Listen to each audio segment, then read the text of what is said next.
How's it going, everybody? Here we are, ClassiCast episode 4. I'm here with Stay Safe. I'm here with Tips. And last time we talked about how much vanilla WoW changed. And went through all the patches, kind of giving a brief overview of everything, including some of the raids that were added, how some of the classes were reworked. And today we're joined by none other than Chinglish, longtime WoW veteran, playing since the beta. Is that right, Chinglish? Yeah, since beta. Since Been a beta. long time. Since beta.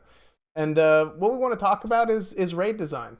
Is raid design in vanilla WoW, and kind of going a little bit more in depth and uh, talking about how stuff was basically presented in vanilla, and how some of the stuff in Legion really compares to it as well, and maybe going into BFA just a tad, how it compares to vanilla. So I know Tips wanted to start out for us, and you wanted to bring up something about the difficulties in vanilla and Legion. Yeah, I'd say probably one of the biggest changes in raid design in general since Wrath of the Lich King, or the end of Burning Crusade, I guess, was the implementation of raid difficulties. And it actually started off in Wrath with the 10 and 25 man raid difficulties, and eventually transitioned to the system we have today. We have Mythic, Normal, Heroic, and obviously LFR. So starting off with Chinglish, our beloved guest here, what do you think about that change? What do you think about several difficulties versus one difficulty back in vanilla? And how do you kind of compare the two from a positive and a negative standpoint? This is something that I often get into arguments with people with. I actually don't hate looking for raid. I think that looking for raid is I know I'm not allowed to say that, right?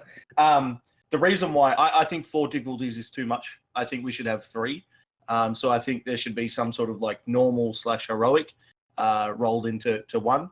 And then I think we should have the highest difficulty being, mythic, whatever they want to call it. And then I think we should have looking for raid still there. The reason why I say I don't mind looking for raid is because realistically, anyone that's doing looking for raid, even with like a Titan Forge system now where people are getting these ridiculous high eye level pieces of gear, any mythic raider, anyone that's doing looking for raid will never affect their gameplay. That's the reality, right? It's not going to affect their gameplay in any way, shape, or form.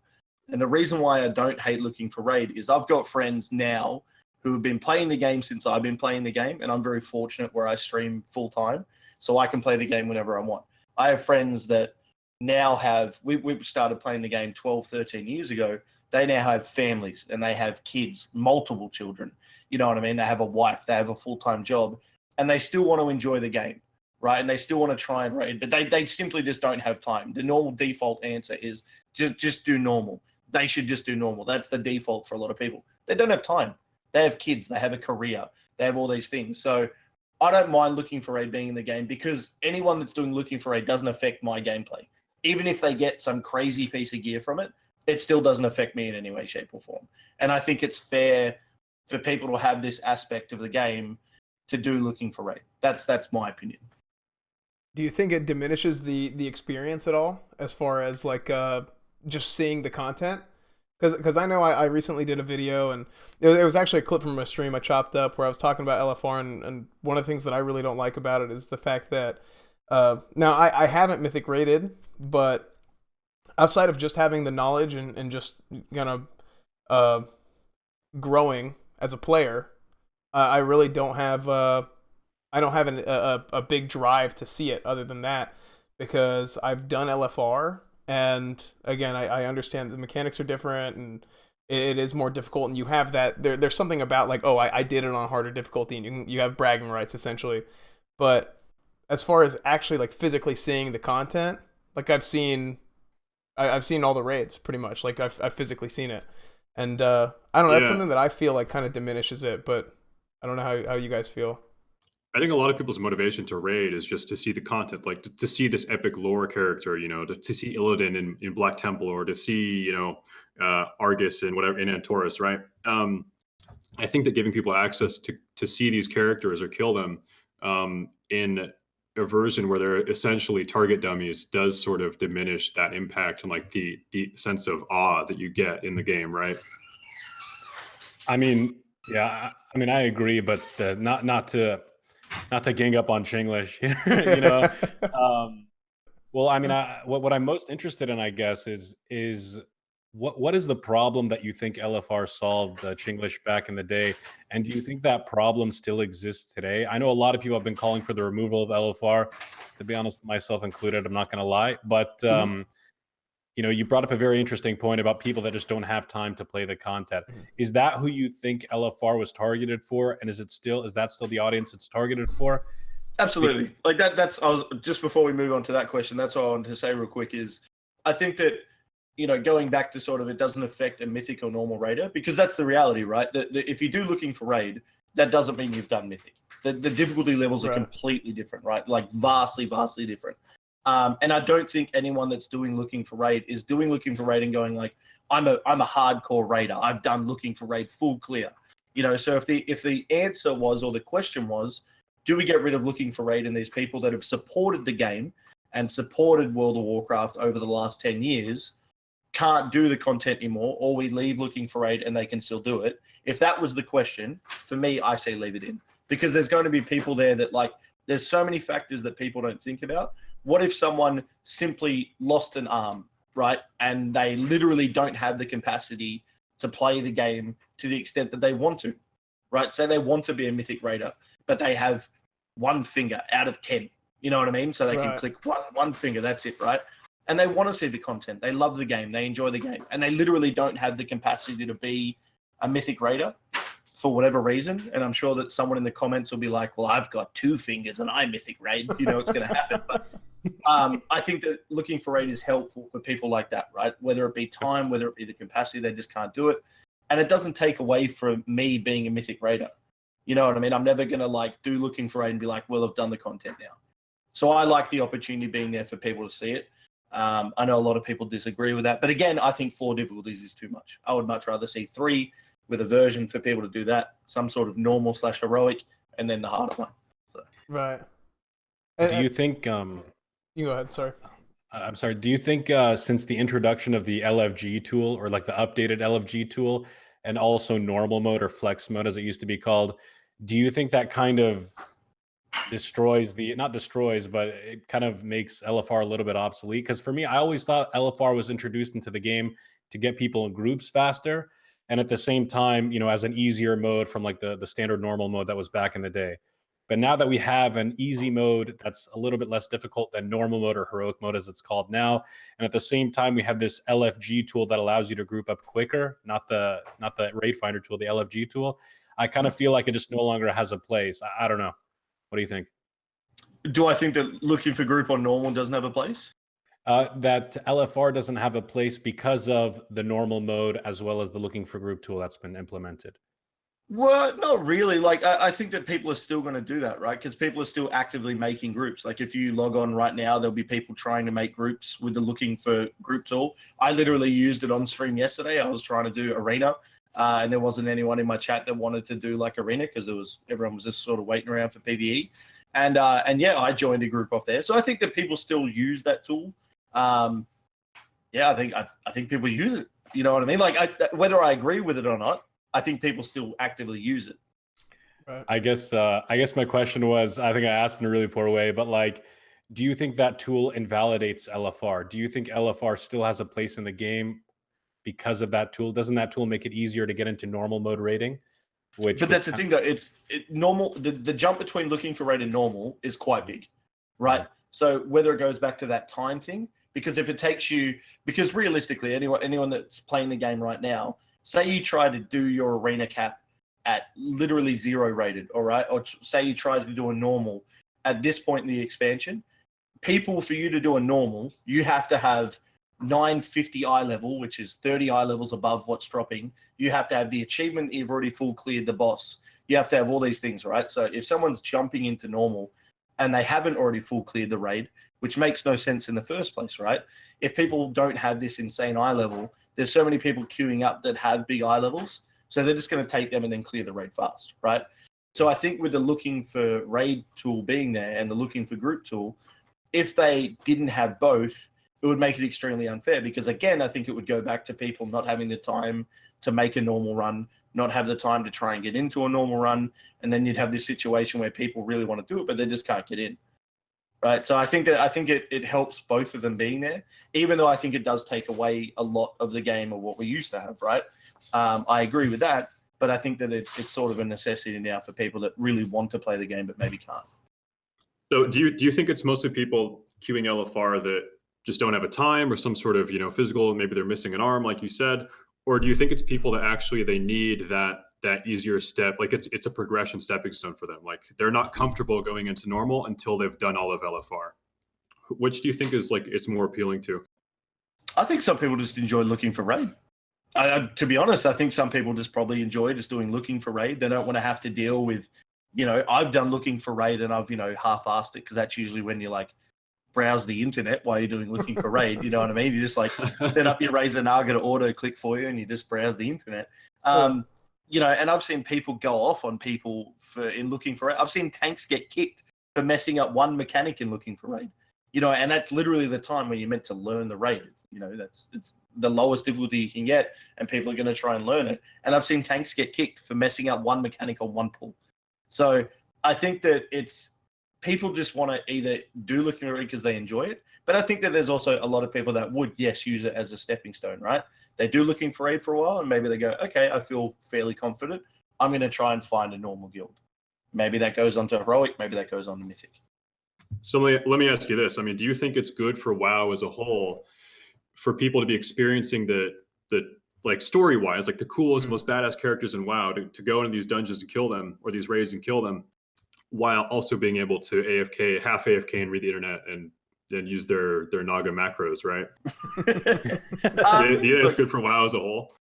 I in regards to looking for raid, it's whatever. You know what I mean? Like I said earlier, for someone that's doing mythic raiding or someone that's even doing heroic, the stuff that happens in looking for raid and the gear that happens in looking for raid overall isn't going to affect those players, right?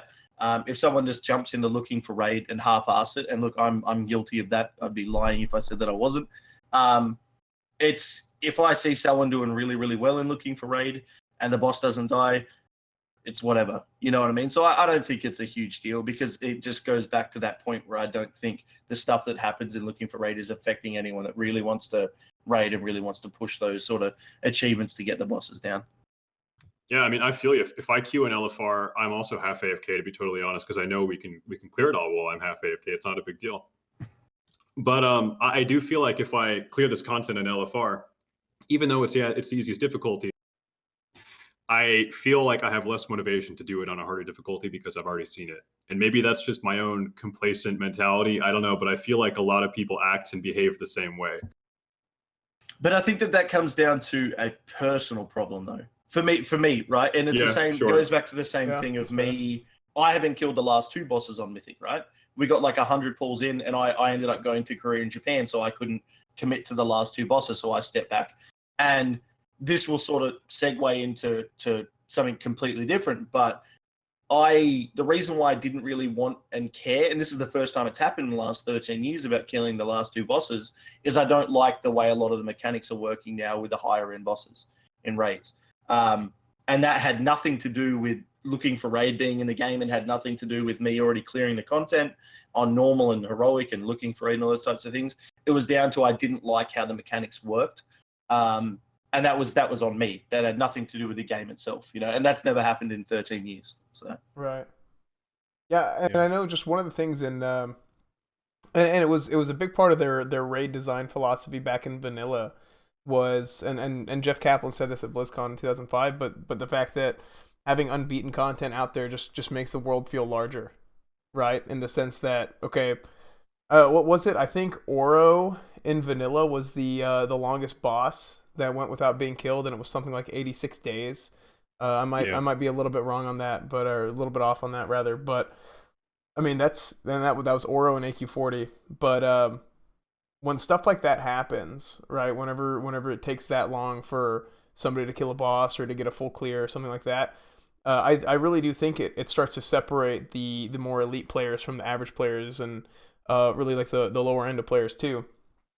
And it does make the world feel bigger, and I think a lot of people have lost that feeling over the years in Legion, and whether that's because of LFR for whatever reason, it might just be a series of changes. One of the things I talk about a lot in my streams is how it seems that over the years they've made a lot of band-aid fixes to the game, where it's like, okay, well this happened over time, so we had to, for example, like, oh, power creep is too bad, so we're gonna need to have templates in PvP, right? And then because templates are in PvP, then it just kind of reduces the amount of room there is for creativity with your gear to the point where legendaries don't work, and I understand why, but it's like you've got banded fixes and almost like chicken or the egg situation too there, and from my limited Legion experience.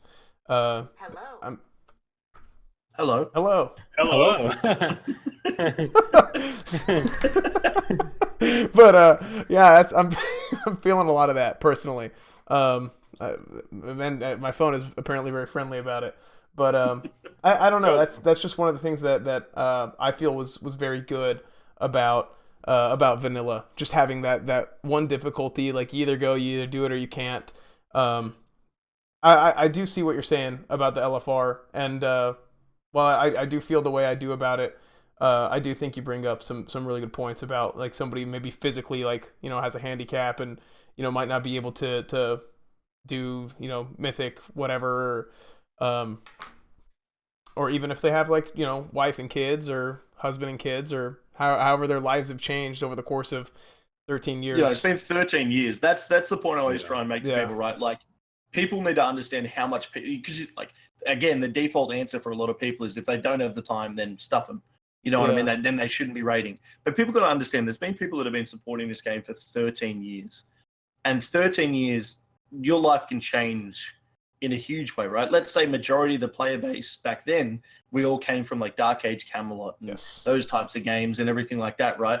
And then Lineage 2, and we had all these games that we came from, right? And we were like, okay, we're going to commit our time to it. And World of Warcraft was like nothing we'd ever seen before. Right. Whether you played EverQuest 2, whether you played Dark Age Camelot, whether you played all these other games, right? World of Warcraft, when it dropped, there was nothing like that had ever came out, right? And we all committed these insane amount of hours, right? Whether it be by leveling, rating, all these types of things.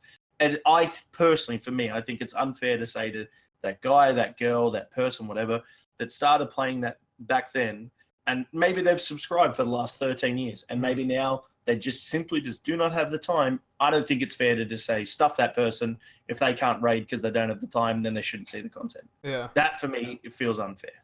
Yeah. Yes. Sorry, go ahead. Well, I was just gonna say, so you mentioned a good point, and that's like back in the day, right? So back in vanilla, and for those that don't know, Chinglish has actually been playing since beta. Mm-hmm. I mean, that's a really, really long time. So if anybody has experience in vanilla, it's him. Chinglish, obviously the atmosphere, the design philosophies in vanilla were very different. Rating was a little bit more prestigious. You had to do attunement quests. You had to, the gearing up and leveling process was a lot longer. In the context of what you just said about, giving people the opportunity to see the content, those that don't have the time anymore, how do you think, do you think the way the vanilla approach was, lacking in that regard? Or do you think the people still had enough content to pursue given their time, essentially their limited time? So I've said two things on my stream for the last 5 years. I've been streaming full time for 5 years. Two things, and I worked in the game industry prior to doing this, as in I worked at an EB game store as a manager. So we'd always look at numbers and stuff like that. And then I worked at a company here called JB Hi-Fi as a games coordinator. So numbers were always something that interests me. And as you can obviously tell by looking at me, I went to university in Australia for superannuation finance, and I was going to be a business analyst. So that was my suit and tie job every year, obviously prior to getting my head and face and everything tattooed. So numbers are something that I really, really care about. I like knowing why something works. I like knowing why things are working. In the last 5 years of streaming, I always make 2 points. I think that, one, World of Warcraft, as much as people don't want to agree, Blizzard is a multi-billion-dollar company, and they're going to do what works business-wise, whether we agree with that or not, because the people at the top aren't World of Warcraft players. There's investors and there's people that are doing these types of things that are going to make the right business move. My first point is, if the perfect MMO game came out today, as in it was hard, it was, we say vanilla style leveling, and let's be honest, anyone that played any other game, vanilla style leveling is not even that difficult, right? If you played Lineage 2, if you played these types of games where you die, you lose experience that took you a week to get, you know what I mean? There's so many factors that even World of Warcraft leveling didn't have. I think I played Lineage 2 on the Korean servers for literally 12 months, and I didn't get even close to max level. Yeah. So, and this is way back when it first launched. My point is I think if the perfect MMO game out in a sense of, the hardcore veteran gamer, whether it was, vanilla style, quote unquote, vanilla level difficulty of rating to get a tune, to get all these types of things, from a marketing point of view, I don't think it would be successful. Yeah, I agree with that. In any way, shape, or form. I think that Blizzard has, and my sort of second point is I think that Blizzard has adjusted the game to where they're going to continue to make sales. I think that the majority of the player base, which is what they're going to attune the game for and what they're going to tune everything around the game for, the majority of the player base these days has the attention span of what we see on the internet these days. I want something to happen right now. If it doesn't happen right now, I'm bored. I want to move on. Right. And I think that World of Warcraft and Blizzard have to, whether they want to or not. I guarantee that there's 1,000, thousands of people that work at the company that would love it to be like it was. And we're talking strictly about the leveling process and getting attuned and gearing up for the raid. I guarantee there's thousands of people that work at Blizzard that want it to be like that. But when someone who, is near the top says, this is what works, this is what's going to get us sales, they have to do that. They're a multi-billion-dollar company. At the end of the day, they have to meet these sale requirements and they have to do what works. And these days, that's what people want. If you look at other MMO games and you look at all these other types of things. And I think the saddest point that I can make about this is I've been playing MMO RPG games for 15, 16 years of my life. I used to play IRO International Ragnarok online till my eyes bled, right? And I loved it. I played Korean Ragnarok online, Lineage 1, and there's multiple other games that I played, whether they were Korean games or not. If I had ninja money, right? So I had, millions of dollars, right? And I could just invest it in something. If you said to me, hey, Ching, we want you to invest in something and we want you to do it, I personally would not invest in an MMO game anymore because I don't think the MMO RPG market is there anymore. I don't think that the player base for a hardcore MMO or even like a decent MMO is there anymore. You wouldn't make money. Yeah. And I mentioned, I actually agree with a lot of what you said, by the way, because I've always said, and I'm a Dark Age of Camelot guy. That was my first MMO. Yeah. I was like 9 years old. I started playing Dark Age of Camelot. I was a complete idiot. It took me a full month. I had my 1 month free trial. It took me a full month to get level 8 because I didn't understand the concept of like when you died, you have to go back to where you died at and you have to pray at your grave. And I didn't understand Constitution, a whole bunch of stuff in that game. But that being said, I always said like my ideal game would be the perfect combination of Dark Age of Camelot and Vanilla WoW.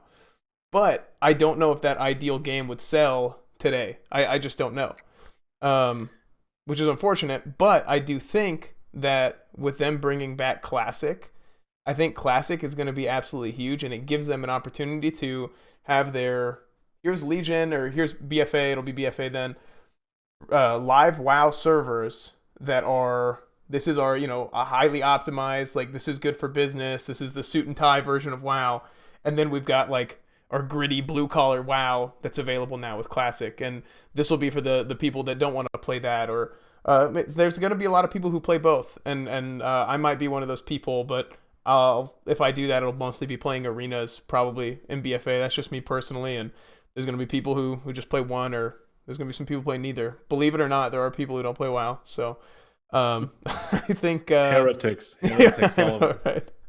But yeah, they're all playing. What do you predict about the success of Classic WoW? I mean, you mentioned about like people having different interests as far as MMOs go these days. What do you think about sort of the resurgence of old school RuneScape? RuneScape got progressively easier, and then they relaunched with old school, and it's absolutely blown up, bigger than modern RuneScape 3.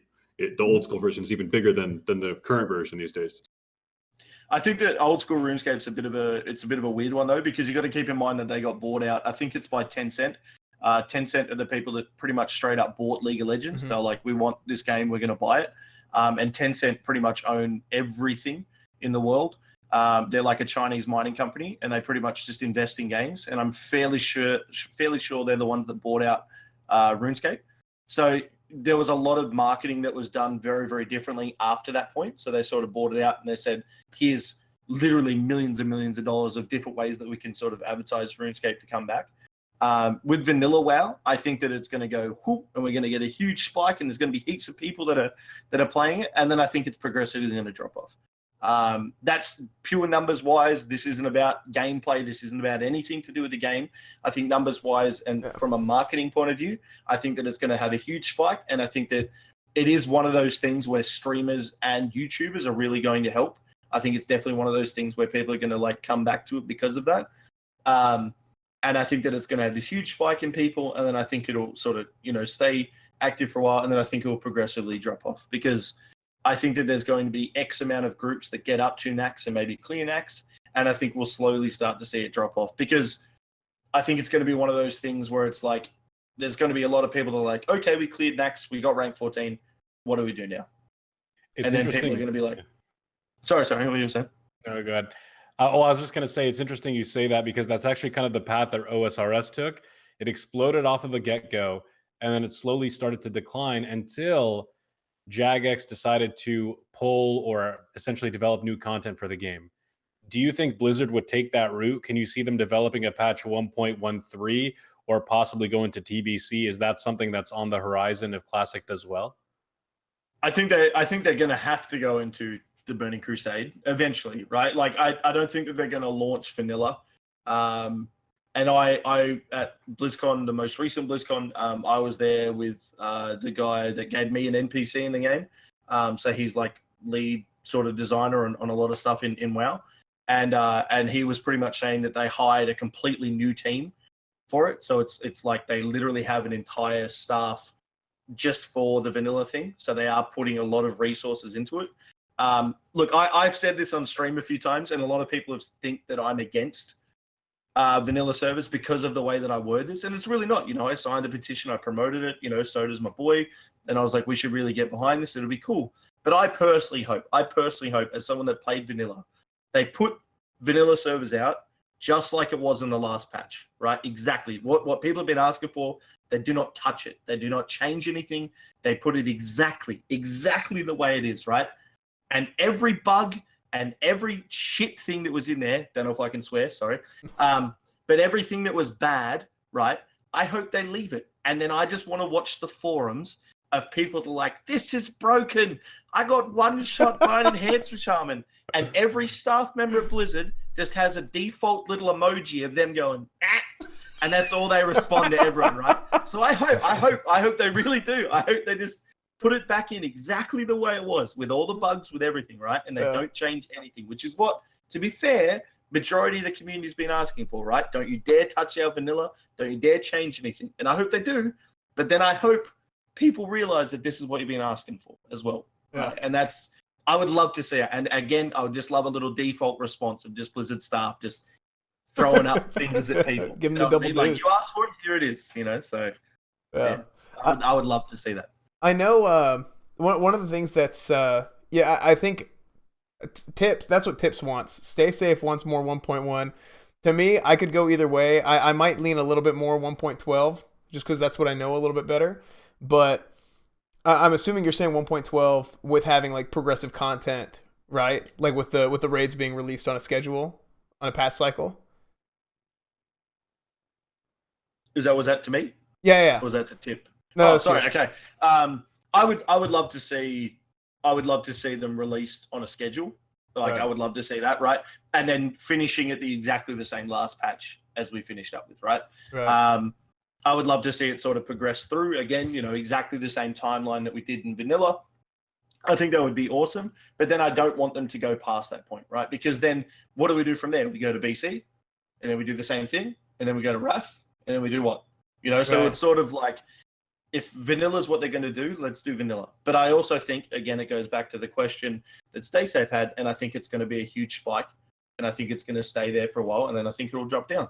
That's marketing wise, it's the only thing that makes sense, right? Yeah. Well, anything with that much hype, anything with that much hype is like that. Well, and one of the big things, going back to the raids, I know that was one of the main things we want to talk about today is the raids, and how the raids progress and how the raids are designed, and you do start to see basically they get more and more ambitious with each tier, right? And a lot of people come in and they see Molten Core, and it's just basically like a series of tunnels. It's a cave, right? And it's, you know, you're down there, you're in a Molten Core, you go kill Ragnaros.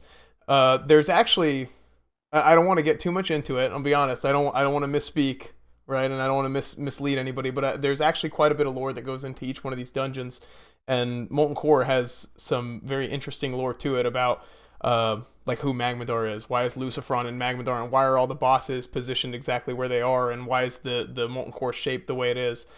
But when you play through this raid and you go through it, you finally clear it, and you kind of have to sit there for a while. And I know this is something that I heard somebody talking about this the other day, or I saw somebody talking about this the other day, and they were talking about having the stuff on a schedule versus like, or having it on the same kind of schedule that was in vanilla versus having it a little bit faster because people are going to be able to get through the content quicker.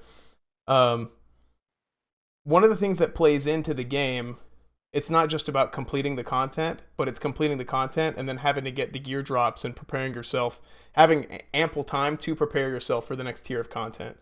And I don't know in Legion, because I don't have extensive Legion raiding experience, but are the past tiers of content, the past tiers of raids, do they kind of become irrelevant once a new tier comes out? Because that's what it seems to me, but I don't want to speak too much to that because I don't know. I really don't know. I don't have that experience.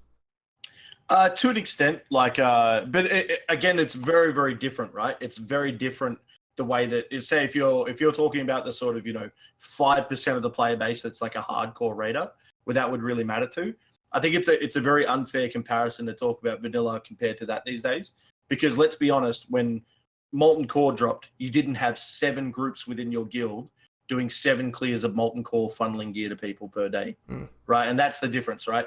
These days when raids drop, that's why it's sort of hard to compare a lot of raiding stuff these days, because there's guilds that literally do 10 split runs a week when new raids drop, right? So say you've got Limit, or say you got Method, or say you got the Russian guild, Exodus. Sorry, I forgot the name for a second.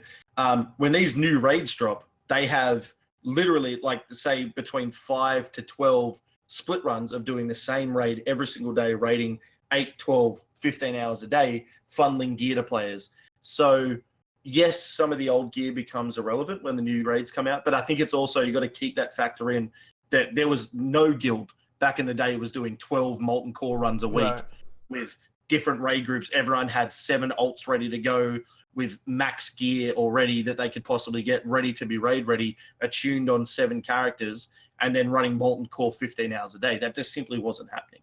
Right. You know what I mean? So it's hard to compare those two, because that's the reality. The hardcore player base right now are doing these split runs. They're gearing up 7 characters ready to go for the day the raid drops. I think Method, all the Method made raid team on EU, so that the thing now is like 75 weapon traits. I know a lot of the guys, when the last tier dropped, I think it was 70 was the sort of thing that you had to have before the new raid came out. And I know the Method boys had to have like 6 characters with 70 artifact weapon ready to go the day the raid dropped. Right. So it's a very hard comparison, Yeah. So do you think they mostly changed it because of how the community was treating the game? More so than that's their chicken or the egg, basically, right? Well, I don't think that Blizzard should never, ever, ever, ever, ever tune the player base, or they should never tune the game to the 1%. Right? They should never do that. They should never tune this game, and they should never do anything like that for Method, right? Because it would be the dumbest thing they could possibly do. Right. If they made the bosses hard for Exodus, Method, Limit, all these big guilds, right? And that's what they set the average player to, they would lose millions of subscribers. It would be the worst marketing move they could ever do. They're getting rid of master looting, though, so they're trying to like stop, in a sense, split runs, aren't they, for BFA? Yeah, but all that means is you just bring in more of the same class. It's like there's so many ways around it. It's like it's like that just means that XYZ player, you guys have to have a warlock ready to go, right? We think we're going to take 5 feral druids in and 5 warlocks to the next tier. That's what we think is going to be the strong. Cool. You and you Yeah. need to have a warlock ready. Mm. You need to have a feral ready. This is our feral warlock run. Next run, paladin priest run. You know, it's so many ways around that. So Right. yeah, Yeah. good luck with that one, Blizzard. I'll tell you though, it's going to be crazy. Come Classic WoW, I can promise you there will be guilds that will be running split runs, Mhm. like several Yeah. split runs in Yeah. Classic WoW. It's going to be bonkers. Yeah. Out of curiosity, Chinglish, because you mentioned Method and like you're very in tune with like Method, obviously as the organization and like other tie-in guilds. What's the sentiment like behind the scenes with these guys? Are these guys excited for Classic WoW? Are the top like 1.001% of players, is this something they're excited for, or do they like maybe it's not as challenging as some of the modern content? How do they feel about it in general? Okay, I'm going to say something, and you can't get angry, right? I'm looking at your faces in the webcam. I'm waiting. Chinglish. Look, I'm already angry. if you think that classic WoW mechanics are harder than what's currently in the game, you're batshit crazy. That's you're batshit crazy, right? The mechanics back then, right? And if you haven't done them, there's plenty of videos you can watch. There's plenty of things that you can go out there and have a look at. Compared to mechanics that we have now. And I can't speak for everyone, but the people that I have spoken to, we all sort of agree, right? We're all excited for it. We're all doing that type of thing. And to be very, very, very clear, I don't think getting attuned for a run and I don't think managing 40 people makes a run difficult. That's not the actual mechanic. I'm simply talking about the mechanics that you see were not necessarily or anywhere near as difficult as some of the mechanics you see now. Esfand, I can see you burning. I can just see I'm it just in your saying. eyes. Let me tell you. You want to say 40 people? It's not hard to manage. I'll tell you about this thing That's called not what I said, though. That's Raid not what I 3. said. That's Raid not what I 3. said at all. I'm just kidding. No, That's not I'm what just I kidding. said. No, I'll be I'm fair. I messing think around. organizing 9 split runs is just as hard, if not harder, than managing, a run of 40 people. Right? There's still that level of strategic difficulty and organizational difficulty that is still in the game today. You're right. Yeah. I mean, all joking aside, I do think. I think one of the things is people look at the mechanics and they see things in vanilla, and it's like, oh, like this is going so slow, like this is easy to get out of. But people forget, like, Legion is just a faster game, which you could say in turn means that you have to react faster.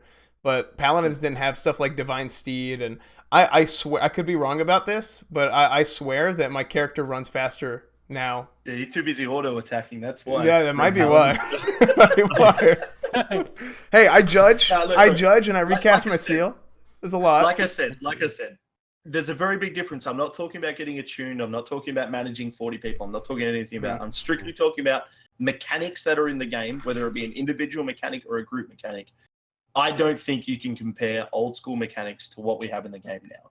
And again, just mechanics, because I know people are going to rip me apart for that. But Well, I definitely agree in that respect. But at the same time, I think you could kind of also say that today we have so many more tools than we did back in the day to deal with these mechanics. Like, as Fan mentioned, Divine Steed, you've got Heroic Leap, you've got so many movement abilities, AoE abilities. Like in vanilla, Add-ons. so few classes had AoE abilities in general.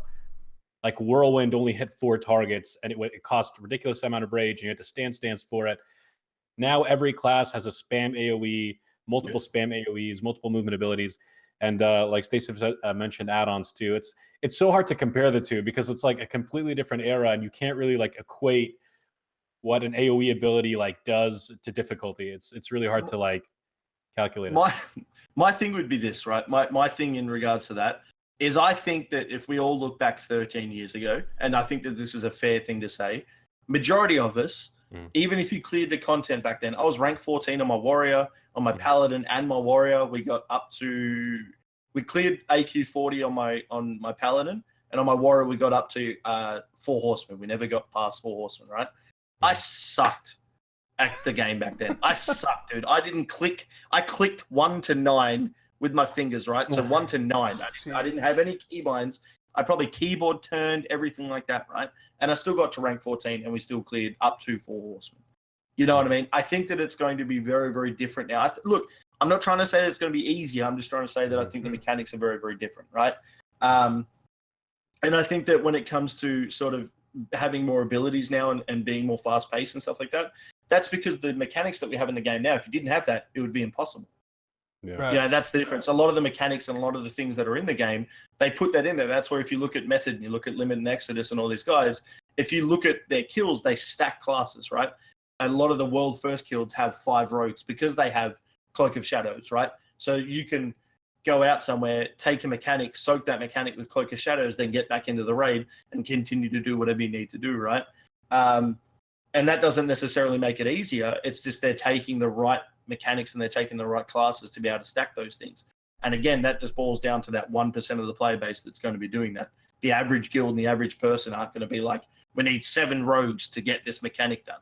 You know what I mean? So I think it's the mechanics that are in the game now with saying that you have Divine Steed and you have these AoEs and stuff like that. It's because you need it. The mechanics and the bosses that are put into the game, if you didn't have it, the bosses would be impossible. So, Right. That's fair. I know people are going to destroy me in the comments for that. I always try and make people see both sides, right? I think that's fair. That's why it boils down to simply mechanics. So I think that's totally fair. And I've said it before. I think that I'm going to push back on you. I think that when they're designing these encounters, they know what abilities are in the game and they know what add-ons are available. So they have to make the encounters more mechanically difficult to compensate for these. That's a really good point.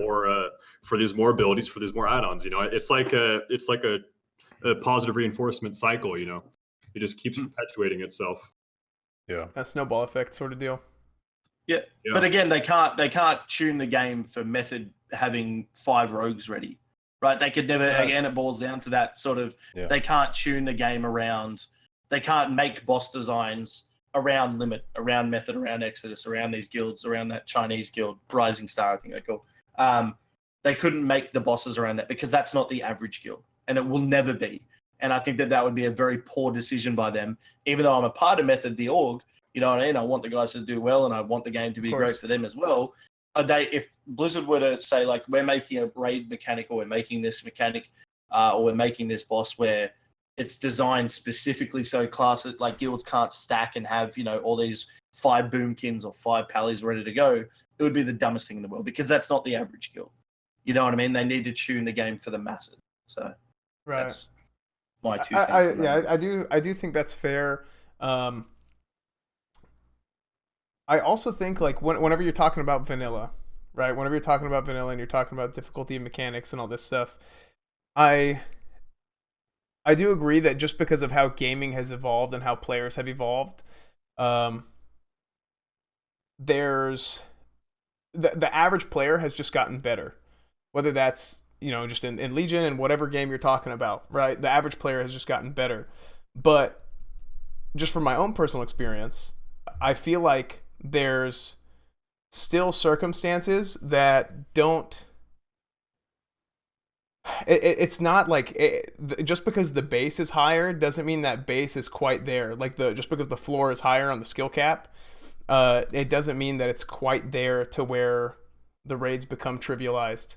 Now, of course, whenever Classic comes out, you are going to have raids being cleared faster than, you know, however long it took initially for whatever raid that came out, just because all the information is out there, at least to a great extent. Yeah. But the average guild, you know, going back to what you said about tuning for the 1% or looking too much towards the 1%, I do think that's something that people are looking towards a little bit too much in Classic, because I think that the average guild is still going to have its own share of difficulties, whether that's with the mechanics of the raid or with the management of the guild. You know, getting 40 people together, getting 40 people on the same page, and knowing the entire fight. I always say that there's 3 types of guilds. At least in vanilla WoW, there's 3 types of guilds, where you have the hardcore guilds. The hardcore guilds are you know, that's your world first, your server first guys. Then you have the second tier, which is like a progression guild, a guild that clears the current tier of content that's out in the game and available in a respectable amount of time, right? Or before the next tier of content comes out. And then there's the more casual tier the more casual guild that has the previous tier of content cleared, and they're complacent, they're totally happy with just doing that and just going about their business and having fun that way, with having the last tier cleared, having the last tier on farm, using different catch-up mechanics and other items that have been added to the game, whether that's like Titanic leggings in the 1.10 patch that gets added from those are crafted, or the Warsong Gulch pants that you get whenever, I believe it's the same patch, Warsong Gulch pants, but get added into the game through Exalted rep reward. But there's stuff like that gets added into the game that helps you catch up a little bit, but it doesn't exactly make the later tiers easier. But I don't know. I think what you're saying really goes to Classic as well, with like different types of raiding guilds and whatnot. And a lot of people say like, oh, like the raids are going to be easy and everything's going to be cleared super fast. And it's like, yeah, it might, but it might be that same thing that you're saying where people are looking at that 1% a little bit too much. Yeah, I think there's even now with raiding, you know what I mean? I think that, what do we have back then? We had Thoughtbot. Yes. And that was pretty much all we had, right? To whether it be a quest or whether it be a raid. I think that it's a very hard comparison these days when it comes to raiding and whether it be just anything in WoW, I guess. With being able to look stuff up now. Like I could show you BFA mechanics right now and BFA is not out. You know what I mean? We can find there's so much, whether it be people data mining, whether it be people doing that sort of stuff. Now, there was websites and stuff that you could find that back in the day, but nowhere near as much. It wasn't good. Yeah. Whether it be Reddit, whether it be something like that, you can literally find data mined BFA stuff that's probably going to be, close to the first patch of BFA coming out. You know what I mean? So I think it's really hard these days to try and give like a legitimate answer of where we stand, of like how far stuff's going to go down and how well guilds are going to do. I think, unfortunately, one of the biggest divides that's going to happen is when we're talking about players back in the day and the skill cap of players back in the day compared to now. I think if you're going to compare that, you can only really do that with people that played back then and have played all the way up until now, right? And I think we're going to have this huge divide where there's going to be a lot of people that played vanilla and have played servers that still allow you to do those rates. Right. That's how I'm going to word it. And I think we're going to see a lot of people that have come from that part of the game and haven't played current WoW or don't keep up to date with current WoW, and that's their norm. So they're used to the content. They know what they're coming in. They know the mechanics already. And I think we're going to see this really big divide, unfortunately, with players that, like, say some guild comes in there and they kill it and they down whatever the content is in a couple of months, and then they're like, that's right, live players, you all suck. We already did this. But that's what they've been playing for the last 5 years. Yeah. Of course they're going to have more. They're more refreshed on it. Of course they know exactly where to go to level. They know all these things. And I think it's going to suck to see this big divide between the communities where you're going to have people that's their norm and that's what they've been playing, come in and then like throw abuse at people that play live, right? And I think it's going to work both ways, right? So I'm sure there's going to be some guilds that come in there and they might not clear it as fast, but they'll clear it and they'll be like, this sucks, this was easy and stuff like that. For me, I've said this from day one of the discussion of Classic and live. My thing is this: if you like Classic, play Classic. If you like live, play live. If you like both, play both. Let's be real, Blizzard doesn't pay any of us, right? Yeah. So just play whatever the hell you want to play. Who cares if it's harder or easier or whatever? Just freaking play what you want. Yeah. Who cares? There's no use arguing about it or abusing each other. But that's the thing, right? It's if I try to make people see before the Classic sort of thing got announced, right? If I try to make people see on stream, say there's 1,000 people watching the stream, and back then we would get like easily 2,000, 3,000 viewers because we're all talking about the Classic stuff. If I say to people on stream, this is 5 reasons why Blizzard would make the servers. Here's 5 reasons why I can see why they would do it. Awesome reasons. Here's 3 reasons why maybe they wouldn't do it. You're just sucking Blizzard's giant, enormous, flaccid something, right? And like, even if they're valid points, right? And you would try and make people see that there's a reason maybe why they wouldn't do it or why it wouldn't be successful. There was a lot of abuse, and that's the thing that I don't think is necessary, right? You can totally agree. Talk about it, exactly, right? You can just talk about it, and then there's going to be reasons why they might not do things. There might be reasons on tip why they might change the vanilla servers. They might change them, tip. You know what I mean? But that's the thing, right? Hey, man. Don't get triggered. Don't get triggered. No, I know what you mean. I in defense of that community, right? I'm not gonna lie, I've been part of that community, and I think Esfand, Stay Safe can say the same thing. People have been jaded, especially over the past since BlizzCon 2013, when the whole "you think you do but you don't" thing happened, and that jaded mentality turned into resentment, and that resentment turned into animosity, and now we have this kind of fracture in the community, which hopefully, we're hoping that stuff like this, ClassiCast bringing you on, Chinglish, and like guys that are much more experienced in the modern game, kind of repair that divide, hopefully. Right. And, as fans said a little bit earlier, I'll say it for the record as well. I have the full intention of playing Battle for Azeroth when it comes out too. I think both games are very different, but there is a lot of stuff the modern game has to offer that I think the old game doesn't. But in that context, it's funny that you bring up the whole, some people will clear it really fast and say stuff like this. There's been a kind of a big debate behind the scenes about changes. And one of the biggest changes that I see people bringing up, or the biggest proposed changes, is adjusting boss values and raid values to make things a little bit more challenging because of all the info creep we have today, because of the websites and so on and so forth. What do you think about something like this, Chinglish? As somebody that played back in the day and experienced most of the content, what do you think about, Ragnaros, instead of doing 1,000 damage, he does 1,300 damage. Instead of 1 million health, he has 1.3 million health, stuff like that. Blizzard can't. They can't. They can't. It's we're past the point of where Blizzard gets to do what they want now with the vanilla service. They have to listen to the outcries, and they have to. It could be a good change, right? And I saw Stay Safe shake his head. It could be a good change. It could be a good thing. They could maybe adjust the bosses so they're a little bit harder, and it's an overall hard thing.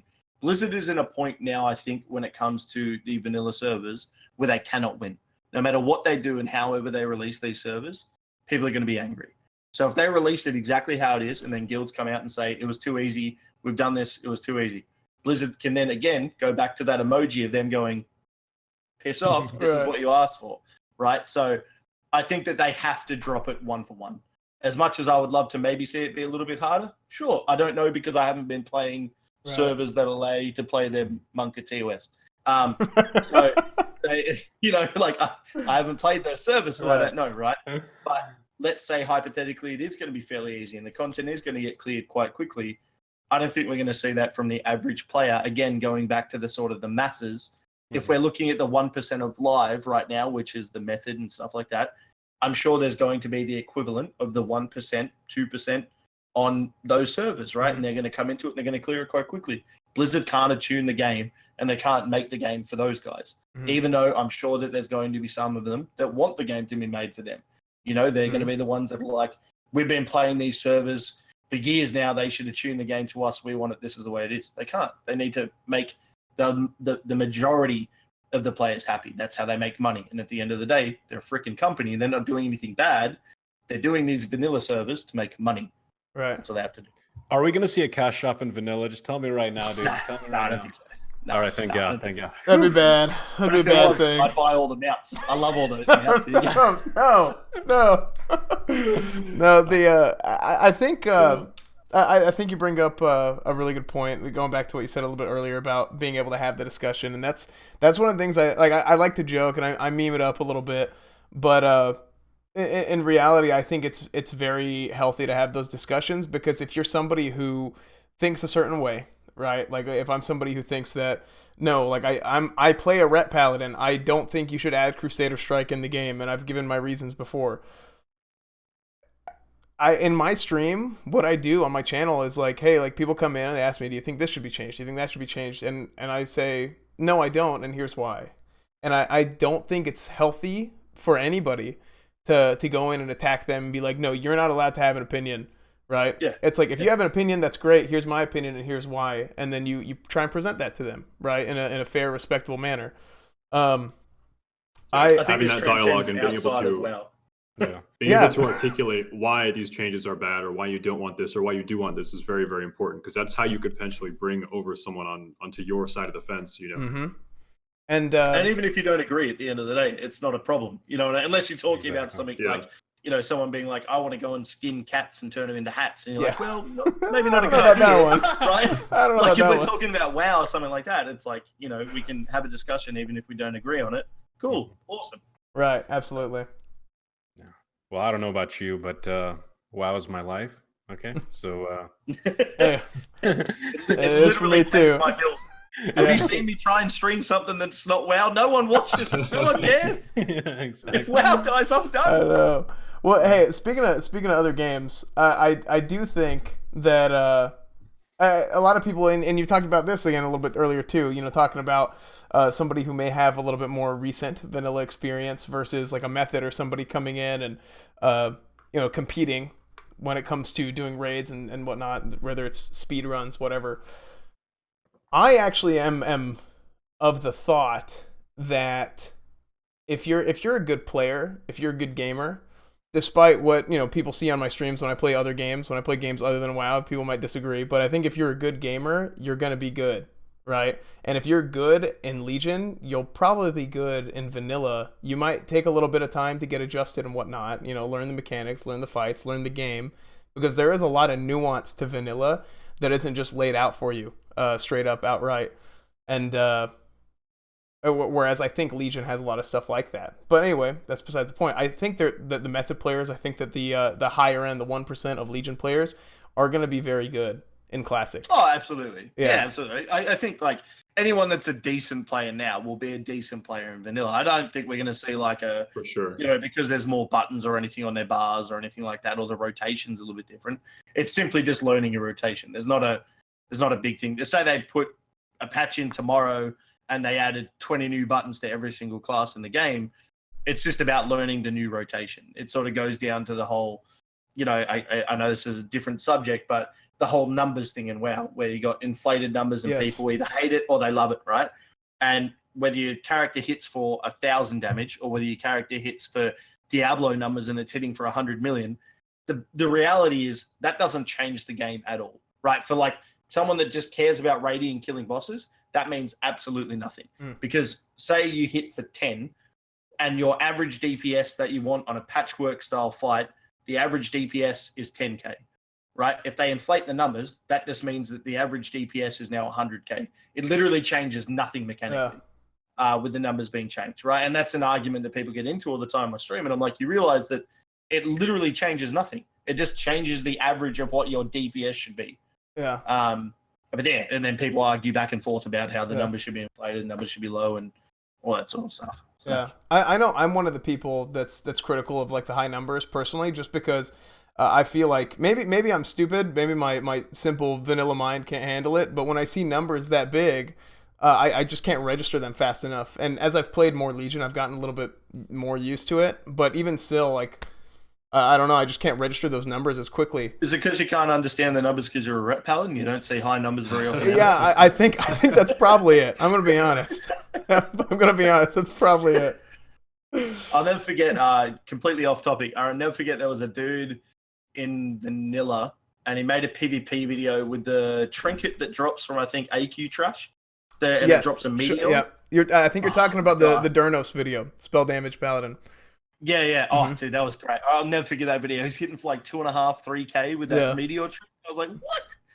Yeah. Dropping freaking holy shocking and bombs on people. So, speaking of big numbers, you get a lot of big numbers with something that is very near and dear to a lot of vanilla raiders' hearts, and that's world buffs. Mm-hmm. How do you feel about world buffs? What is your experience with world buffs? If you can remember. Back in what do you mean by world buff? Like going through the routine of getting your Dire Maul North tribute buffs, going to go get your ZG Heart, Onyxia buff, Songflower buff, and Felwood. Do you you did Nax? How back in the day did you guys go through and you had a routine for getting your world buffs before every raid, or did you guys just go to raid? Because I was a casual raider back in the day. And we didn't do that back then, at least not scheduled together. So I don't know. I mean, as someone who was a much more hardcore raider than I was. So this is 13 years ago. I remember my friends and I. None of us had computers, right? So we'd all play at an internet cafe. Okay. And I know we had like a routine of going and farming stuff together and getting our pots ready and all those types of things. So whatever world boss were back then, you couldn't quote me on what was around because I haven't played those servers that allow you to play, and it's literally been 13 years. So I know that we would spend hours and hours before raid going and farming and getting buffs or getting whatever ready and getting potions, and we'd have that one friend that would craft all the potions, and then we'd have another friend that would do other things for the raid. So yeah, I think it's good. Again, I think it would just boil down to that sort of leaning into the more top 5%, 1% of players that are really going to do that. I think that those guys are going to go out and do that content. And I think there's going to be a lot of people that don't even bother. It's the same as if they had it now in live. There's going to be people that do go out there and they really are trying to push the bosses. And if that was the determining factor of them either killing the boss or not killing the boss, I think you'll see people doing it. But I also think there'll be a vast majority that don't do it and just try and do the raids.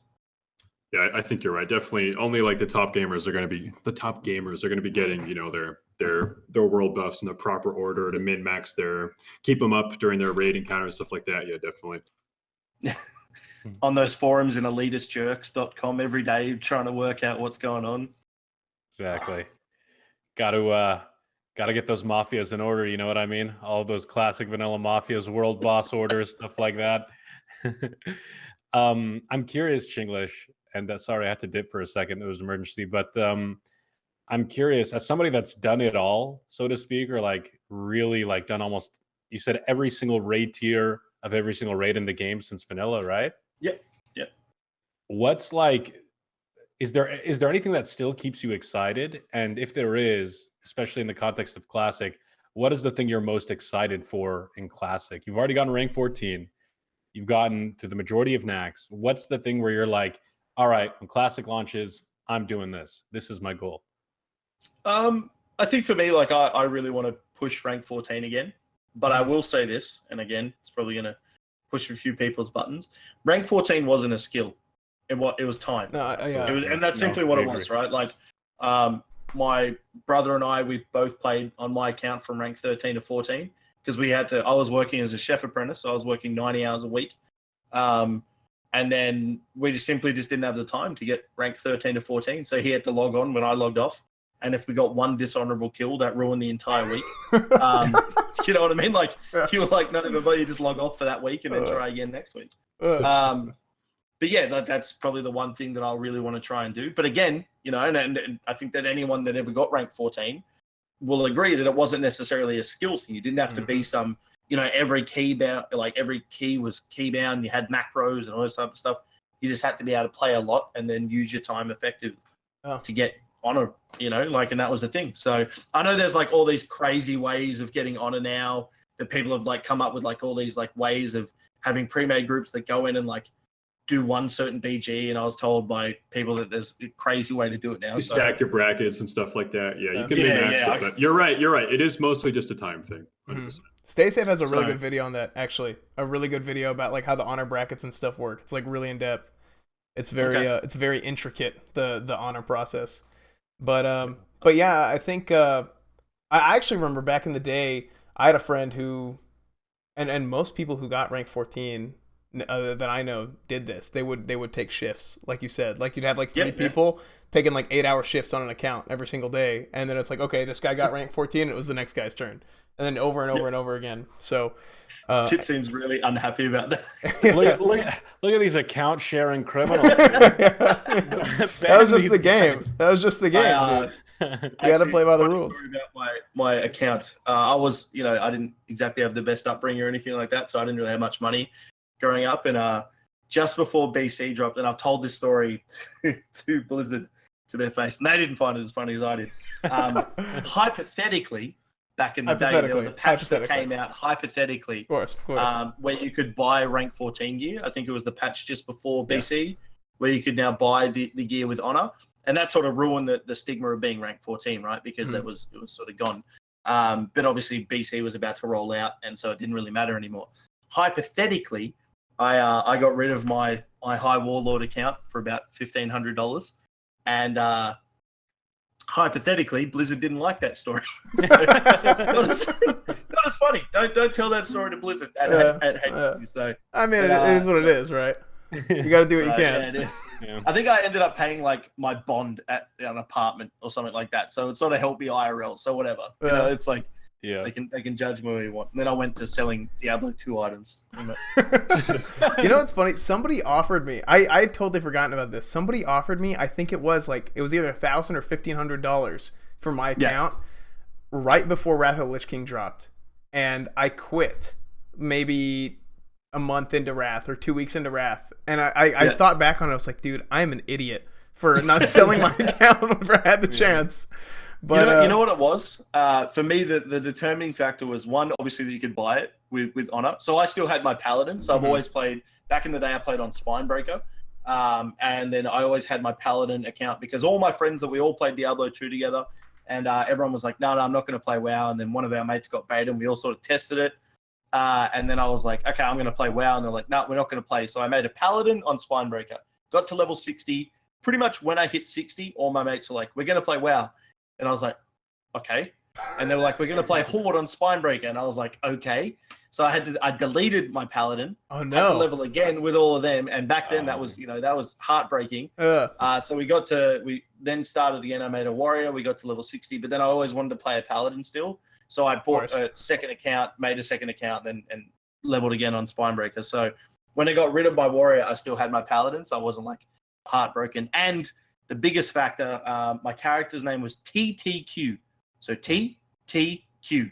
For some reason, just before BC came out, I got flagged for a name change. And to this day, I don't understand. Doesn't sound like titty. It was TTQ. Got flagged for a name change. I'm a rank 14 Tauren warrior, looking beast as hell. Tried all these names, nothing worked. Everything was taken. I typed in cute bull as a joke. So I was a rank 14 freaking warrior, massive, got my big rank 14 gear called cute bull. I can't play that. So that's why I got rid of it. I was like, no, I don't want it no more. That's it. It's gone. Get out of it. So. Wow, that's awesome. That is awesome. So I know this is a little bit more conversational. We keep getting off topic. We're having fun. Sorry. No, dude, I'm right there with you, man. I'm right there with you. And we talked about party buffs, we talked about world buffs, but also the concept of raid buffs is something I wanted to bring up and talk about, because that's buffing is a big deal. Debuffs, self buffs, buffs on your party members is a big deal in vanilla WoW, and that's something that they are bringing back a little bit in BFA. If I'm right, they want to bring some of the more raid centric buffs back. What are your thoughts on buffs in general? Like, do you like the idea of having certain classes more in a support role, or do you like it more clear cut, like DPS, healer, tank, and so on? I think the way that they're doing it moving forward in BFA looks good, where that's their sort of way, I think, of trying to counter class stacking.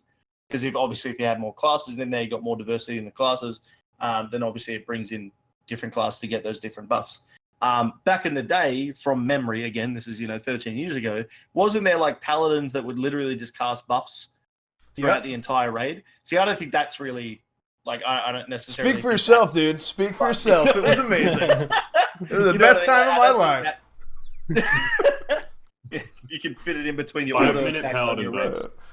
No, actually... But that's what I mean, right? Like, if you have to buff, like, mid-raid, I don't really see that as, like, a great thing. But if that's what people enjoy, and that's what was in there, then that's what we're going to see, whether people like it or not, so... Yeah. No, I think one of the big fixes that they made specifically to paladins was adding the greater blessings. And whenever they did the paladin rework 1.9 patch, greater blessings, they were class centric. They were 15 minutes. It's so much better. I mean, it's not even an issue at that point. And I think in Burning Crusade they made it an hour long, but same thing. I mean, I really like that. I really enjoyed that. And actually, speaking to Burning Crusade, I really liked how Rhett played in Burning Crusade as more of a support role, because you had you had a little bit more damage capability, of course. You had wings, you had Crusader Strike, but also you had... I'm swinging my pen around. You had, I believe it was called Sanctified Crusader, was the 3% crit to anybody who was attacking the target in a 25-man raid. Like, that's an insane DPS boost. It's basically like Leader of the Pack or the Boomkin aura, except it's for both melee and spell, and it's on the target as a debuff for everybody in the raid.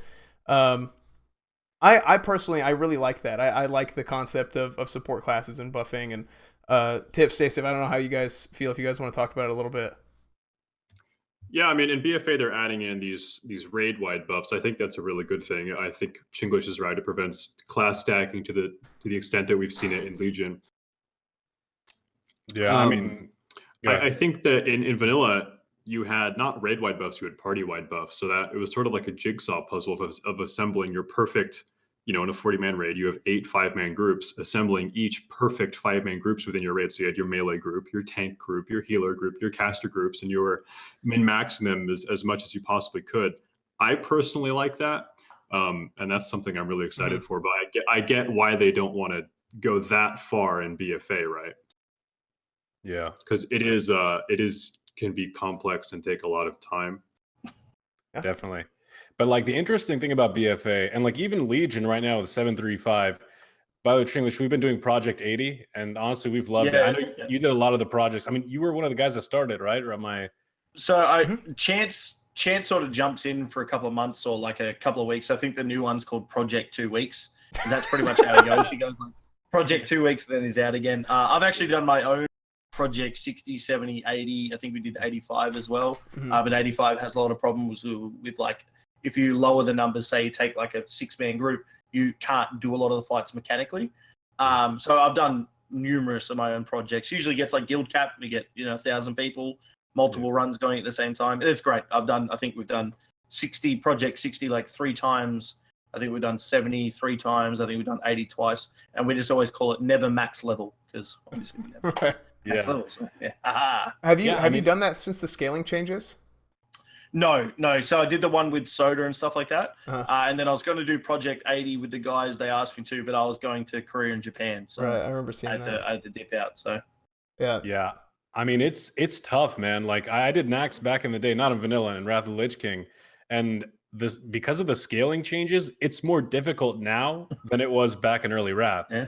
And that's kind of going off what I was trying to say earlier is like 735, it changed the leveling, it changed the rating, the older raids. But on top of that, we have the change to class design and BFA, the whole buffs and whatnot.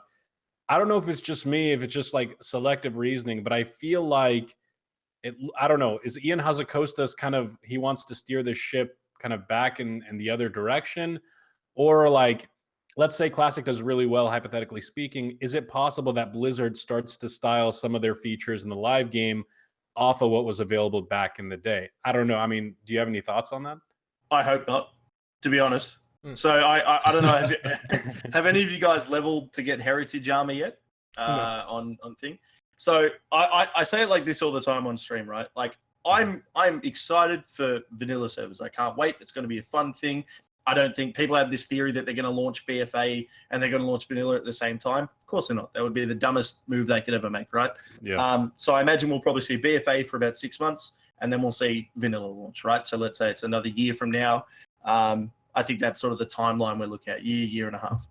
I'm excited for BFA. I'm going to play the hell out of it. I'm going to play vanilla as well. My thing I leveled recently to get the Heritage Armor, which is like armor that you unlock. I think I got the High Mountain Tauren one. And it sucked. It sucked. I really didn't enjoy leveling. Yes, they changed it, and yes, they've made it so it's like the leveling process is a lot harder, and you play a lot slower and all those types of things. And I think it was something ridiculous, like 60 hours to get to 110. But I've been playing this game for the last 13 years. I don't want to level slow. I enjoy the fast leveling thing that we have now, being able to go through the content so fast. But that's because I've been playing for the last 13 years. I didn't take a break. I didn't go away from the game for a while. When vanilla drops, I'm excited for the slow leveling, but I don't want slow leveling in a game that I've been playing for the last 13 years. I've seen the content, I've seen the areas, and I get why they did it, and I get why there's a lot of people that are complaining about it. Like but I think it sort of boils down to this. There's this huge portion of the WoW community that are up in arms that they want stuff to change, right? And this is where I always go back to Blizzard can't win. Blizzard don't freaking pay me. I don't get nothing from Blizzard. You know what I mean? It's funny because they're trying to call my phone right now. I don't know what that was. So there's this huge portion of the community that like, we want leveling to be fast, or we want leveling to be slow. We want leveling to be harder. We want it to be harder. And then they made it harder and they're like panic mode. Like, oh, this sucks. This sucks. You know what I mean? Why is leveling so hard now? And for me, I think it more boils down to the community. You can't beg and plead and get angry and want something to change, right? And then Blizzard changes it, and then you're angry at them for changing it. I think there has to be this portion of responsibility for players, right? Back in MOT, people like leveling's way too easy, leveling's way too hard. They made it easier. People went crazy about how much easier it was. Now they change it back, and there's this huge portion of the community that's like, it's too hard now. For me, I'm just whatever, right? At the end of the day, I'm going to play WoW. There's no use me sitting here and complaining about it on stream. I still leveled a character. I hated it. I didn't enjoy it, but I'm still playing.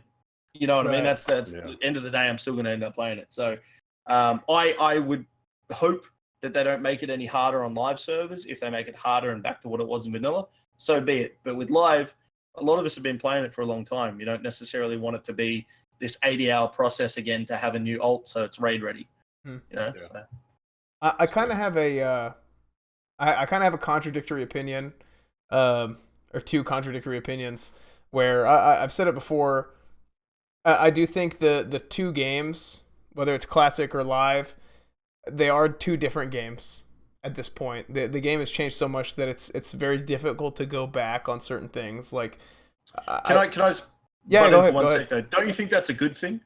I do, and I was actually going to lead into that, and I think what this allows you to do, I think having classic as classic was, it's okay, right? There's going to be a bunch of people who are like, no, they should change this, they should change that. But it's like, well, you have the changed version of the game, and I know, like, people want something in between, and now you're talking about some sort of, like, mythical fun server or whatever. But it's like you have this right here, and you have this right here, and maybe it's there's a little bit in the middle of that Venn diagram, and I think I always use Venn diagrams. I love circles. I don't know why. But I always use Venn diagrams, and I talk about this, where you have two separate markets, and there might be just a minor bit of overlap. But take that opportunity and keep them as two separate games. However, Yep. here's my contradictory opinion where that comes in. Because of my classic bias, I mean, let's be honest. I love swinging. I love auto attacking and not doing anything else. It's great fun. It's very interactive for me. So yeah, fantastic. So I love classic, and I would like to see that if classic does really well, if they could just kind of like, okay, let's peck at classic a little bit and pull and say, okay, well, this design concept worked out really well in classic. So what if we take Of that what, and auto attacking? No, not necessarily auto attacking. I think it was great. It was fantastic. Don't tell them. Don't tell them. Auto attacking. I think look. I think it just boils down to exactly what you said, right? You're a little bit biased in regards to that, right? Right. And I think there's a lot of people that have played non-live servers for a long time. For me, I want them to be two separate things, because if I'd been playing vanilla for the last 13 years, I'd hate it. I would hate it. You know what I mean? Maybe. So yes, the game has progressed in ways that I don't like. Yes, the game does stuff now that there's parts of it that I hate, right? Of course there is. Right. That I hate that, a legendary can literally make or break your class. If you don't have the right legendaries, you're not raid ready. Right? I don't agree with that. And when they announced legendaries, they said that wasn't going to be the way that it is. But I understand why these features are in the game. I understand why they've made these changes. And that's not just about legendaries. It's because the game needs to be different. If we played the same game for the last 13 years, it would suck. It wouldn't be fun. It would get stale. It'd be just so monotonous and stuff like that, right? Yeah. So yes, there's so many factors that I hate, so many factors that I love, but I understand why they made a lot of the changes. Right. And really what I was talking about more specifically was not necessarily auto attacking for ret paladins, but more like the concept of power creep, right? And to me, like the power creep scales so heavily in Legion. It blows my mind, actually, as a vanilla player, as somebody with, I played a lot in vanilla, I played a lot in Burning Crusade, and just seeing the difference in, I mean, just how the gear scales between the tiers, and especially in World PvP, to the point where a lot of people say World PvP is dead. It's just because a guy who's just a little bit lower item level can't really compete. And in vanilla, how itemization worked is you had, I don't want to go too deep into the numbers right now, but basically you had an itemization formula based on, if it was epic, blue, or green, and then that item was assigned an item level, a secret item level that you wouldn't see, like you see very visibly now. And the formula would give it a certain amount of itemization points. And then with those itemization points, each stat had a certain value, whether that was spell damage, a primary stat, crit, whatever it was. And your item level was basically the total amount of itemization points that you had. And the different items would be allocated differently for, whatever way that you want to play your character. I would like to see if they notice that, these are the business people that we were talking about at the very beginning. If they're like, hey, like, people seem to really like this stuff. What if we allowed for a little bit more freedom and customization in how people build their characters in BFA, in live WoW and so on? I agree with you 100%. Right, when we had the ways to, what was the system called where you could change stats? That was only reforging, right? That was only or reforging. Reforging. I think that was 2 expansions ago. I enjoyed it, right? Yeah. I enjoy the concept, but I guess based off feedback, Blizzard tried that, and then the feedback was probably for the masses, Yeah. it was quite confusing, right? So I think that there is, and I know a lot of people won't agree, I think to a point there is a bit of a method to their madness, right? Like if we're looking at World PvP, one of the things that I love more than anything, right? As a streamer, it sucks a little bit because you get stream sniped by multi-boxes. I can't verse 40 DKs no matter how good I am, you know what I mean, or how bad I am. It's impossible. But when you're looking at World PvP, I think that like, even if it's taking them a full expansion to get these changes done, with legendaries, it's something that they tried, right? Whether there's factors that we like and whether there's factors that we hate, they tried. And I think with the game moving forward, they need to try these different things. This is specifically talking about live right now, not vanilla. And I know with World PvP, the sort of small stuff that we've heard is there's no, like, legendaries are going to be turned off in World PvP. They're bringing servers back to be more rolled into one. So World PvP is going to be more active. Even if you're on a PvP server or a PvE server, you can still turn on World PvP, and you can only change it in like a major city. So if they're like removing legendaries, they're like from World PvP, they're removing all these things. Like right now, I don't know if you know, but a rogue can hit you for like 12 million. Yeah, I've heard something about this. Around. Yeah. You know what I mean? So it's like, if they are doing steps to change these things, even if it takes an expansion, I think it's a good thing, right? So I try not to jump on Blizzard's case too much, because I've tried this method for the last 5 years, right?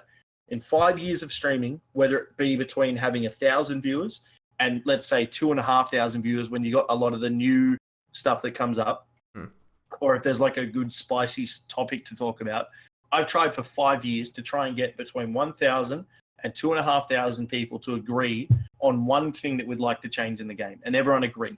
And the masses just in that one chat go, this would be a good change, we should change this. Not once in 5 years have we found one thing that people can agree on. Now imagine trying to keep, let's say the numbers are really low. Imagine trying to keep 3 million people happy. Yeah. You know what I mean? So if it takes them time to change these things, I agree with you. There is definitely things that could be different. And I know I'm ranting a little bit, but I think if they're taking the steps eventually, of course, I'd love to see them better, whether it be with legendaries or whether it be with all these types of things. If they are taking the steps to change them and get them into a place where it's good, then hopefully it ends up being good. Right. I agree. Fair enough. And personally, like, I agree with you when you said that you understand the method to their madness. Like, it's very difficult to argue that there were problems that Blizzard addressed over the years. Like, there's a reason why the Looking for Dungeon tool came into the game. As much as people hate it, it solved certain problems. Now, you could argue that it created other problems, maybe unintentional problems. You could argue that, and I hold that position. But undoubtedly, like, yeah, you can't play the same game for 13 years. And I think very few people, even like hardcore classic advocates like us, like I don't think anybody can say vanilla was perfect. And yeah, man, no, I completely understand that reasoning. Yeah. Except stay safe. He loves it. It's perfect, 100%. It's perfect. It's a 10 out of 10. I'd say, like, for me, it's like 8.5, and then Burning Crusade's like a 9. No, here's a question, Chinglish. What is your least favorite thing about vanilla? If you could change one thing, what would it be about vanilla WoW? Least favorite thing from back then, probably Wind Fury procs. Really? Okay. In what way? In what way? Like you want them higher proc rate, or no? Like, okay, listen. There was a lot of things back then that weren't as good as people try and make out, right? There is going to be people that get one shot. Like, you could have good gear on, and you'll simply, it doesn't matter how good you were, right? A rogue could, if you were a melee, right, a rogue could kite you outside the minimum melee range and kill you with white daggers. And it didn't matter how good you were, you just died from that, right? If it was a duel, those types of things, right? World PvP, if the rogue was good enough, they could kite you. And it's sort of, I'm not really answering your question because I'm excited for that to be in the game. But yeah, so there's not really anything that I hated from memory. But there's definitely going to be things that people are like, well, this is unfair. And you're going to go, well, it was in the game back then. So, yeah. like, well, this is what you wanted. Yeah, It's no, it's I like that. spicy though. It gives it like a flavor. You know what I mean? It's like Yes. There's nothing spicy about getting one shot. Oh. Hey, well, it depends on what your end you're on of the equation. See, right? that's all that I know. That's the thing. I mean, that's all that I know. Everybody gets one shot on my stream, on my Yeah. channel. That's all it is. I mean, it's just how Ret Paladins roll. Yeah. Esfand's just in the corner, auto attacking a dragon. Wait up, guys! I gotta press a button soon. Look, you judge every 8 seconds. You consecrate when your vengeance is up. It's easy, and just make sure that you have a seal up for every single auto It's attack. not easy though. Don't say easy; they'll take it the wrong way. Oh well, it's just easy for me. I don't know for anybody else. Oh, don't tell Stay Safe, dude. He just spams Shadow Bolt all day. That's all he does. Dude, the 1-button That's all rotation. That's all Warlock does. Yep. But your curse. I actually no, sorry. Okay, there you go. That's the one thing. So my best mate, Adam, played a Warlock back then, and that's the guy that we got rank 14 together. Fear not having a diminishing return is the one thing that I will change, because getting feared for 40 seconds by a Warlock into another fear for 40 seconds or however long it was, that's not fun. To the point where I could go and make some cup of noodles while Adam would fear me in a duel, and I'd just run around feared. Didn't matter how I couldn't stance out of it, couldn't do nothing. So that's the one thing that I hate. Warlocks with a passion. I hate Warlocks so much. Okay, he is a paladin player, so I mean, it's just natural. It's a natural hatred for the dark arts, dude. It's fine. Freaking Satanist, dude. I'm So- just edgy, man. I'm just dark. and Can I ask you guys a question? I don't know how much time we have and stuff. What class are you guys going to be playing in vanilla?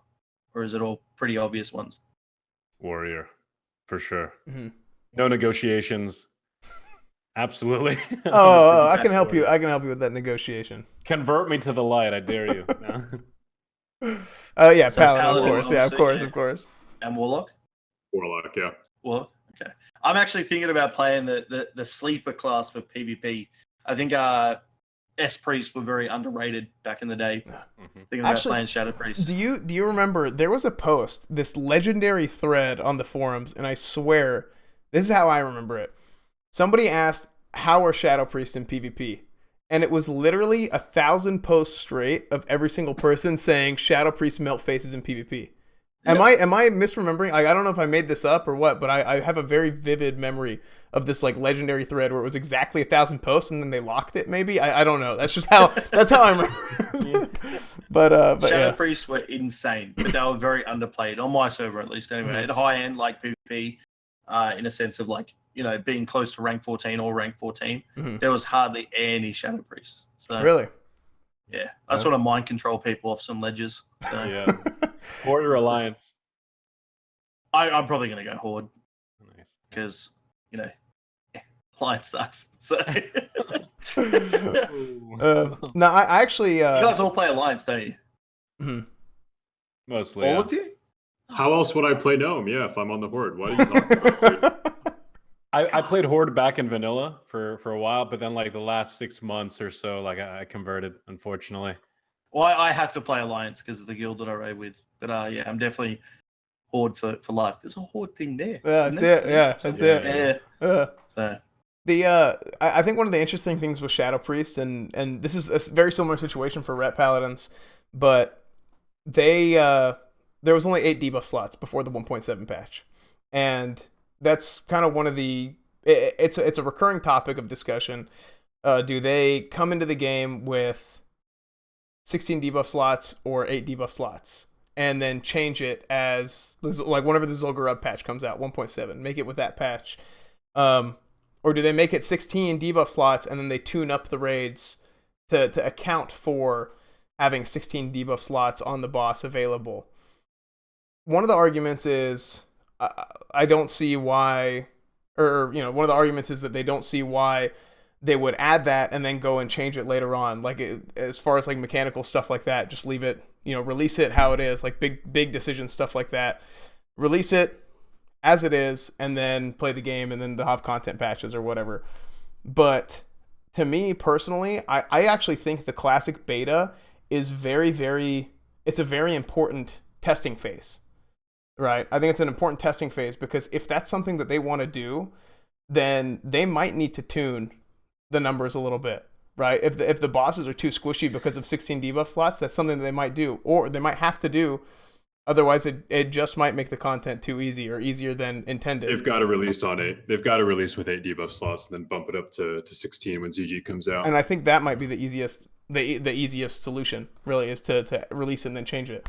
But just release it exactly how it was. That's how they're going to do it. They're just going to release it exactly. If that means that Shadow Priest sucked for the first 6 months, they can't they can't get into this little thing where it's like, or should we do this? And then someone's going to say, what about this? And then they're going to, or should we do that? And then there's just going to be too many changes. I personally think they're just going to release it exactly how it was. And then everything that people like, this isn't fair, they just go, it's what you wanted. Right. So, right. And I know with like Paladins, we keep talking about Paladins. Like in the 1.9 patches, whenever they got reworked to kind of optimize a little bit ret DPS. And one of the big issues for them was that because there were no ret Paladins, very similar to there were no Shadow Priests before because they would take up too many debuff slots. Well, at the 1.9 patch, there were like, people weren't really rating as ret outside of rating as ret to buff Blessing of Kings and then having points in Holy and Healing. mm-hmm. One of the issues for them as well was like, well, if they wanted the DPS as ret, they didn't have any sort of rating gear that everybody else in the raid already had, unless they managed to get their AQ40 set. That was the AQ40 patch. If they managed to get their AQ40 set, and then they happen to get lucky enough to raid later on. But I don't know. I think little stuff like that is very interesting. So it's like if they release the 1.12 talents at the beginning, then that 1.9 Paladin issue is kind of solved, and they'll have time to ramp up their gear. But then if they don't do that for Shadow Priests, if they don't do the 16 debuff slots, then for Shadow Priests, too sticky. Yeah, exactly. It's a very I don't know. It's a very thin line. It's interesting. Yeah, that's what I mean. They gotta do it exactly. If that means some classes suck, so be it. It's too much sticky territory there, in my opinion. Chinglish is no changes. He's no changes. Say it. Hashtag no changes, man. Hashtag no changes. Hashtag solo queue for life. Yes, solo queue. That's right.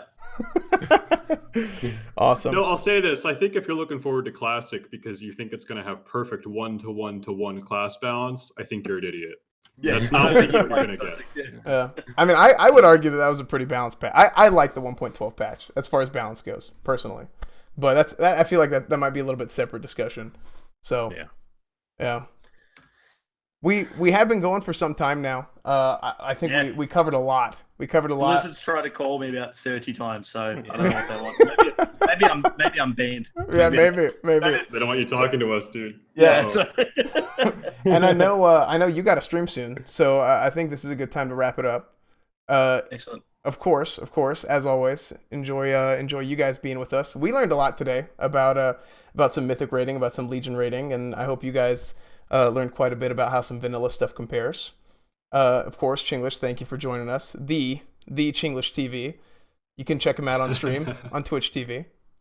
Yeah, I don't really use YouTube, so it's pretty much just Twitch. Mm-hmm. Pretty much. So, yeah, thanks for having me and all that sort of stuff, and always down for a discussion. So just let me know. Yeah. Thanks for coming on, man. And thank you for having a different opinion that you were able to articulate in a good way. I really appreciate that. I appreciate it. Sure. Easy. All right, guys. Yeah, thanks so much, dude. Take it easy, dude. Stay safe. Stay classy, baby. And tips out. There you go.